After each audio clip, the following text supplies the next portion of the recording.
Samedi 4 janvier 2014. Madame, Messieurs, bonsoir. Merci de votre fidélité. Bienvenue dans ce nouveau numéro de Pulsation Week-end. À la une de l'actualité, la commission bilatérale haïtiano-dominicaine tiendra sa première réunion de la ville frontalière de Ouanamètre le mardi 7 janvier. La délégation haïtienne sera présidée par le Premier ministre Laurent Lamotte.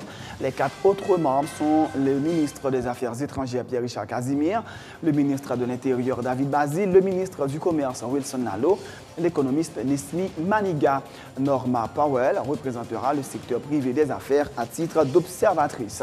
La délégation dominicaine sera dirigée par le ministre de la Présidence Gustavo Montalvo. Elle comprend également des ministres de l'Intérieur, de l'Industrie et du Commerce, des représentants de la CARICOM, de l'ONU, de l'Union européenne, du Venezuela participeront également à la rencontre à titre d'observateurs. Le directeur exécutif du RNDDH se montre déjà pessimiste quant aux résultats escomptés de la commission mixte haïtiano-dominicaine. Pierre Espérance dit craindre que les intérêts d'Haïti ne soient pas considérés comme prioritaires dans le cadre de ces discussions. Le gouvernement décide de reporter les festivités pré-carnavalesques au dimanche 19 janvier 2014 pour permettre à la population de se recueillir le dimanche 12 janvier qui marquera le 4e anniversaire du séisme dévastateur de 2010. À l'étranger, le froid polaire aux États-Unis, les prévisions météorologiques laissent penser que le pire est à venir. Dans les États du centre et du nord du pays, les températures ressenties pourraient descendre jusqu'à moins 51 degrés C, une température à laquelle la peau peut geler en 5 minutes. Lewandowski au Bayern Munich, l'attaquant du Borussia Dortmund a paraphé un contrat de 5 ans avec le club bavarois à 6 mois du terme de son contrat avec son club. Serena Williams démarre l'année 2014 par un trophée. La numéro 1 mondiale a remporté ce samedi le tournoi de Brisbane en battant en finale sa dauphine au classement mondial, la Bélarusse Victoria Azarenka. Un nouveau trophée également pour Rafael Nadal. L'Espagnol a remporté le tournoi de Doha en dominant en finale Gaël Monfils en 3-7, 6-1, 6-7, 6-2. Madame, Messieurs, restez branchés pour le développement de ces titres et de bien d'autres.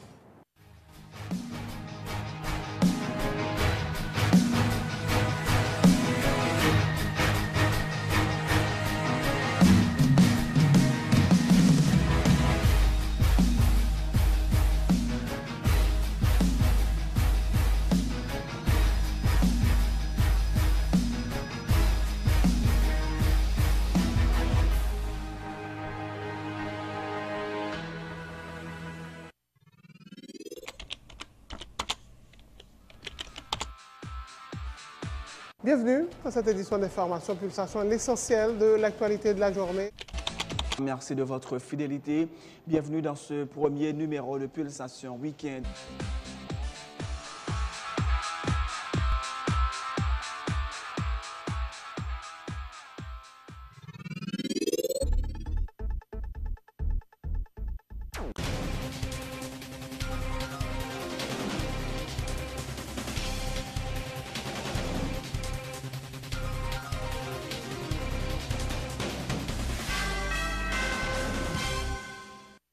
De Rechef, bienvenue dans le développement du journal. La commission bilatérale haïtiano-dominicaine tiendra sa première réunion dans la ville frontalière de Ouanamètre le 7 janvier prochain. La délégation haïtienne sera dirigée par le Premier ministre Laurent Lamotte. Les 4 autres membres sont le ministre des Affaires étrangères Pierre-Richard Casimir, le ministre de l'Intérieur David Basile, le ministre du Commerce Wilson Nalo et l'économiste Nesmi Maniga. Norma Powell représentera le secteur privé des affaires à titre d'observatrice. Selon un communiqué de la présidence, la délégation dominicaine sera dirigée par le ministre de la Présidence, Gustavo Montalvo. Elle comprend également des ministres de l'Intérieur, de l'Industrie et du Commerce. Des représentants de la CARICOM, de l'ONU, de l'Union européenne et du Venezuela participeront également à la rencontre à titre d'observateurs. Le mandat de la commission bilatérale haïtiano-dominicaine est de trouver un consensus et des solutions acceptables dans le but de vider tout contentieux entre les deux pays pays sur les questions migratoires, les échanges commerciaux, la sécurité frontalière et la régularisation des marchés binationaux, selon le communiqué de la présidence. Vous aurez noté qu'il n'est pas fait mention de la décision de la Cour constitutionnelle dominicaine de rendre apatrides des Dominicains d'ascendance haïtienne parmi les points à débattre lors de la première phase du dialogue binational. Le directeur exécutif du RNDDH se montre pessimiste quant aux résultats escomptés de la commission mixte haïtiano-dominicaine. Pierre Espérance déplore l'attitude des autorités haïtiennes qui, estime-t-il, n'ont jamais exprimé la position officielle du gouvernement haïtien, à part quelques prises de position isolées. Il dit craindre que les intérêts de la nation ne soient pas considérés comme prioritaires dans le cadre de ces discussions. Former une commission pour discuter ça, nous craignons. Nous craignons que pour Jean, le gouvernement Matéli Lamotte là, et rentrer tête baissée devant l'autorité dominicaine, accepter n'importe bagaille et que yo a défendre intérêt, nous craignons que yo pas négocier sous des Haïtiens qui viennent dominicains et que le gouvernement dominicain, disons l'État dominicain à travers le Cour constitutionnelle pour une décision et arbitraire illégale, décision raciste, que eux-mêmes doivent corriger. C'est inacceptable, je veux dire. Mais en même temps, et l'État haïtien, à travers le président de la République, là, pas une position officielle du gouvernement haïtien sur le dossier ça. C'est de temps en temps, ils font une ouverture, côté que, ouais, soit ministre des Affaires étrangères, et prend une petite position, etc., mais pas un document officiel qui dit mes positions de l'État haïtien. Non, écoutez, la diplomatie n'est pas faite sur la place publique, mais pendant ce temps, l'État en pays pas capable et gagner une politique où les débats pendant ce temps, il va joindre l'autre pays pour prononcer, pour gagner des positions claires sur le dossier, et puis eux-mêmes, ils ne vont pas prononcer, par exemple, et dit qui position qui ont gagné. Le groupe d'appui aux rapatriés et réfugiés salue la solidarité du président vénézuélien Nicolas Maduro avec les Dominicains d'origine haïtienne victimes d'apatridie en République dominicaine. Le président Maduro qui a déclaré, nous citons, « Quiconque se met en face d'Haïti se met en face du peuple vénézuélien ». Fin de citation. Pour ce qui est de la reprise du dialogue entre les autorités haïtiennes et dominicaines le 7 janvier prochain, le coordonnateur du GAR, Jean-Baptiste Tazolin, persiste et signe la formation de cette nouvelle commission mixte haïtiano-dominicaine est inopportune.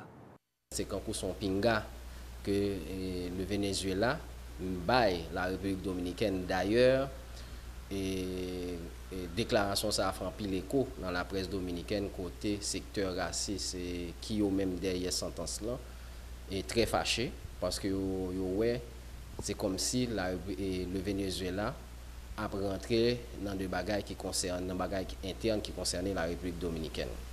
Donc il y a à la fois faut que nous très prudents pour ne pas diriger vers ça nous-mêmes nous pas vouloir faire comprendre que moun ça c'est des haïtiens que moun qui retire nationalité parce que moun ça pas haïtien c'est des dominicains que et en plus nous prenons le tout d'une manière positive. On a toujours dit ça, faut que Petro-Caraïbes prenne de décisions, prenne de position par rapport à la crise ça, par rapport avec les décisions dominicaines. Eh bien, je le dis, le président Venezuela plus ou moins il prend une position et je pense que c'est un bagage tout qui est capable de faire avancer les problèmes.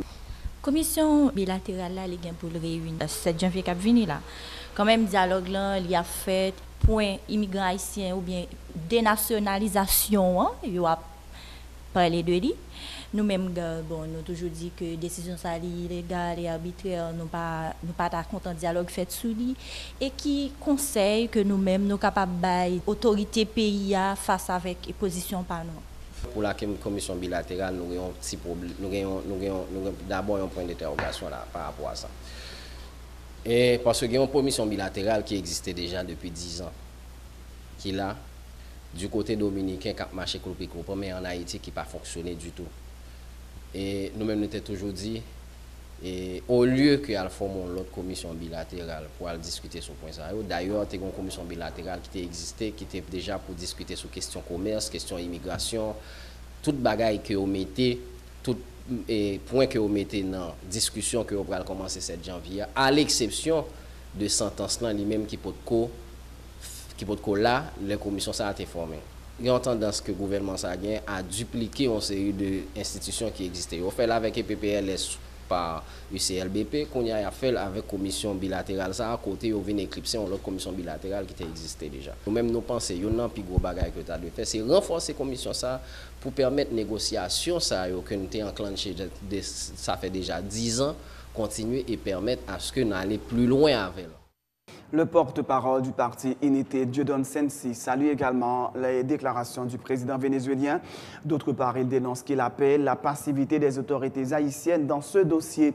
Concernant le travail de la commission mixte, il dit craindre que les intérêts des personnes concernées par la décision 168-13 de la Cour constitutionnelle dominicaine soient relégués au second plan lors de ces discussions. Nous apprécions et approche internationale et pays Venezuela qui sont pays amis d'Haïti en concret, en parole et en action, mais ça pouvait aussi gagner un petit bagage en bas cap réglé puisque son bail bilatéral que pouvoir veut faire avec République dominicaine au dépend de masse peuple, au dépend de Mounio, alors que son dossier oui en bas parce que Léo fait une commission bilatérale, il y a le chito par contre qui ça cal négocier qui ça cal dit par contre une transparence ou président pas jamais prononcer sous dossier parce que une obscurité totale sous dossier parce que peut-être président lié à des dossiers avec République dominicaine que nous pas connaît, bien dit probablement par rapport à tout scandale la presse dominicaine te met dehors. Et bien journée jodi là dossier par un dossier bilatéral, son dossier multinational, c'est-à-dire c'est la communauté internationale puisque ce sont des actes qui paraissent antisémites, ça a été fait contre le peuple juif là, et bien c'est ça qui a fait contre le peuple haïtien, mais nous président géré anti-zami, anti-clan, alors que l'autre pays dans CARICOM, en Amérique latine, ils ont tout levé quand pays a dénoncé, mais nous bon côté pas nous, c'est la timidité, c'est le marronnage, président pas clair, pas parler à Bremos clair ou un langage qui clair pour le peuple haïtien capable de connaître qui position que nous devons adopter. Mais pour l'instant, nous applaudissons l'attitude président vénézuélien son solidarité, le même genre l'autre peuple fait, mais nous dénonçons tout passivité gouvernement et qui pas clair dans l'attitude par rapport à dossier ça. Le leader du KID plaide en faveur du maintien du Conseil électoral dans la perspective de l'organisation des prochaines élections cette année. Pour lui, la dissolution du Conseil risque de retarder le processus électoral. Evans Paul estime par ailleurs que les élections pour le renouvellement de tous les postes à pouvoir devraient se faire en un seul temps. Je pense que l'élection supposée faite en 2014, parce que s'il n'est pas fait en 2014, on pourra gagner trop vite dans l'institution. Mais maintenant, combien d'élections qu'on fait? Est-ce qu'on est capable de faire 2 élections? Parce qu'il y a 2 réalités présentées. Il y a une élection qui doit faite qui n'est pas faite à temps. Élection collectivité, élection entière, Sénat. On y a une accumulation qui vient faire que il y a une nécessité d'élection dans le 2e tiers du Sénat. Maintenant, il y a une question à poser. Est-ce que nous pourrons faire 2 élections dans la même année? Moi-même, je pense qu'il faut faire une seule élection. Je pense que le pays a une capacité économique pour faire 2 élections dans une seule année pour toutes raisons que nous comprenons.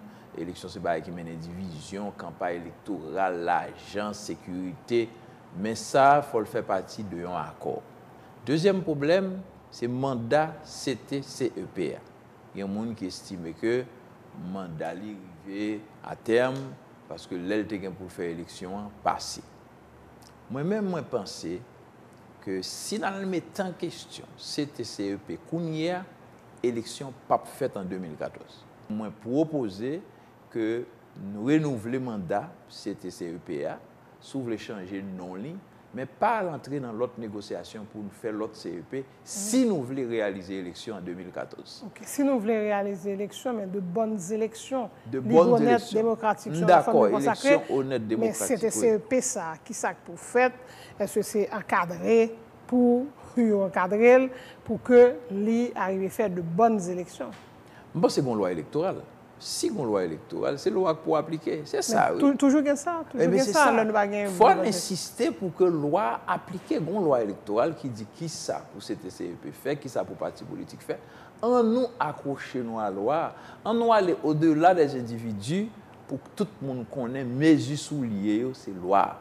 Mesures pieds, on dit souliers, mesures pieds, c'est loi. Si tout le monde a évolué dans le cadre de la loi, eh bien, on a sorti dans prisonnier de qui moun, qui origine, etc. Si moun a une raison légale qui fait pas dans place, n'a soulevé point légal ça et moun ça pas ka dans cette CEP encore parce que par rempli conditions légales mais suspend fait discrimination sous base origine, sous base appartenance etc.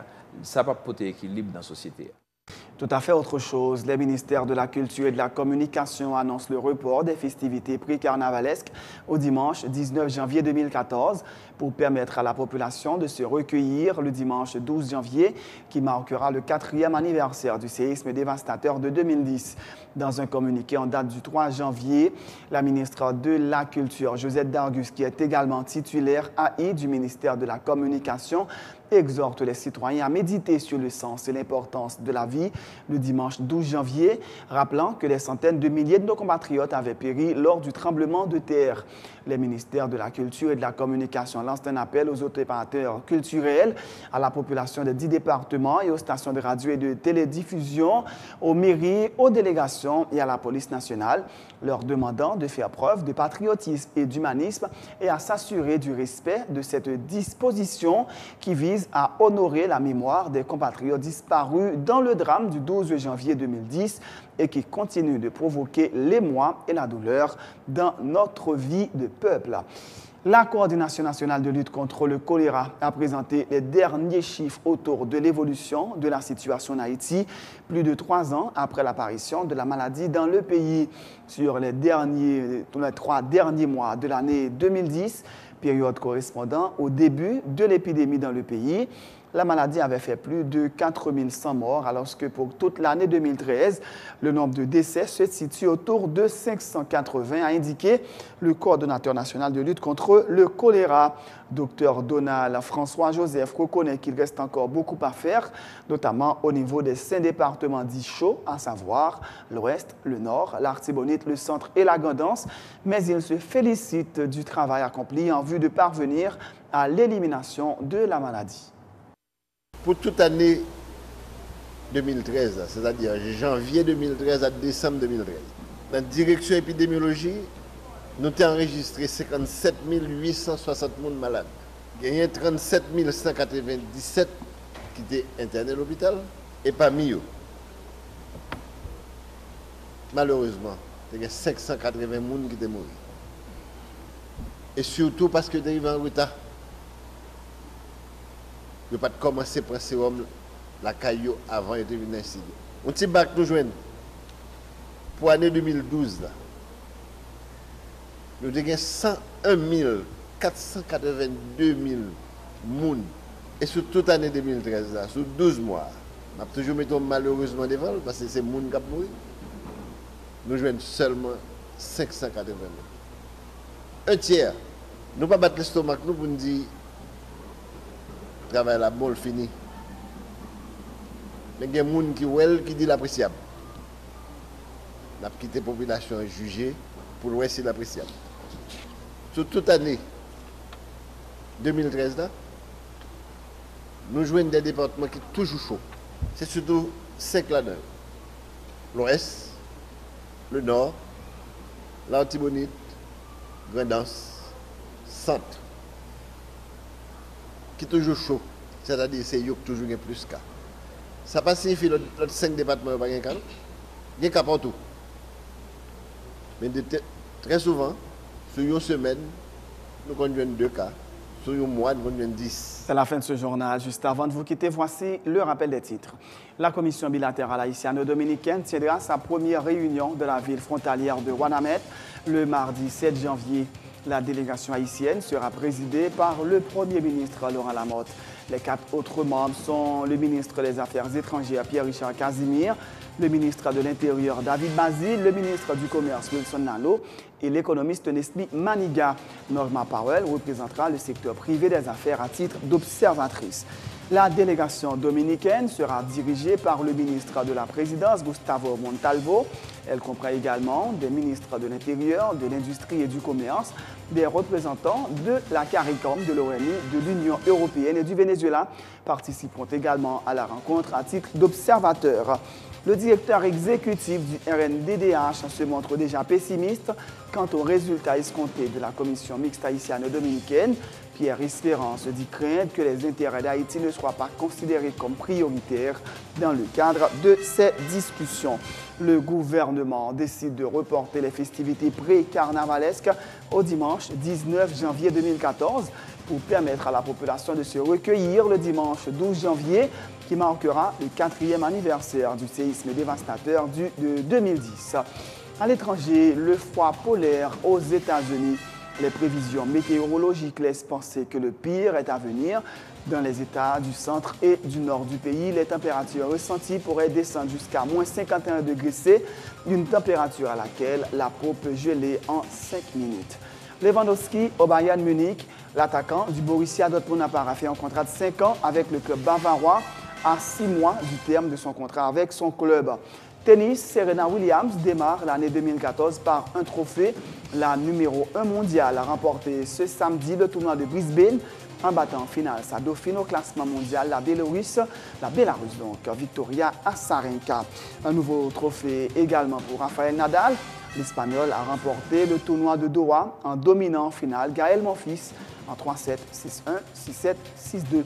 C'est la fin de ce journal. Merci de l'avoir suivi. Bonne suite de programme sur Télé Pluriel.